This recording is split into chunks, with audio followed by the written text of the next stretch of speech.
programa, My Morning Manna with Pastor OG. Buksan po natin ating Biblia sa aklat po ng John, chapter 1, verse 14. Ito po ang pagkasabi.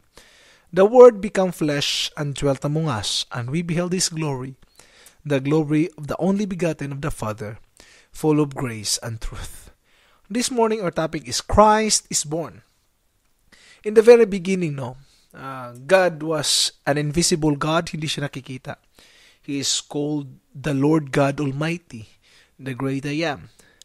But because man needs to be saved, kaya kailangan niyang magkatawang tao, no? So the Word became flesh and dwelt among us. So our topic for this morning is Christ is born. Ngayon, nung ipinanganak si Jesus Christ po, ay nagkaroon po ng opportunity ang lahat ng tao na makalapit sa trono ng Panginoon. And since Christ is born, we have the opportunity to be saved. Bakit po natin pinag-usapan ang Christ is born? Diba hindi pa Christmas? Hindi po natin alam talaga ang tunay na pitsa ng kapanganakan ni Kristo. Maraming nagsasabi na October daw, no? Probably in the mids of October, September and October, in between that one, during autumn, kasi nandyan pa sa labas yung mga shepherd na nagbabantay. Hindi talaga winter, because we know na pagdating ng winter, wala nang lalabas dahil malamig na.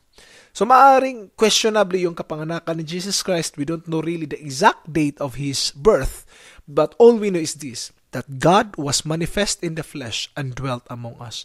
He is God, kahit siya Diyos, nagkatawang tao siya, upang tayo magkaroon ng opportunity na mailigtas.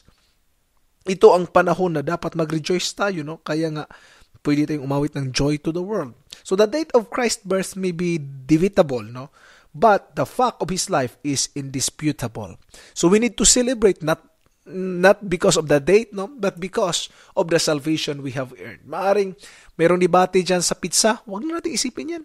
Isipin natin na siya'y pinanganak, siya'y nagkatawang tao, upang tayo po ay mailigtas mula sa ating kasalanan. God bless po at magandang umaga once again.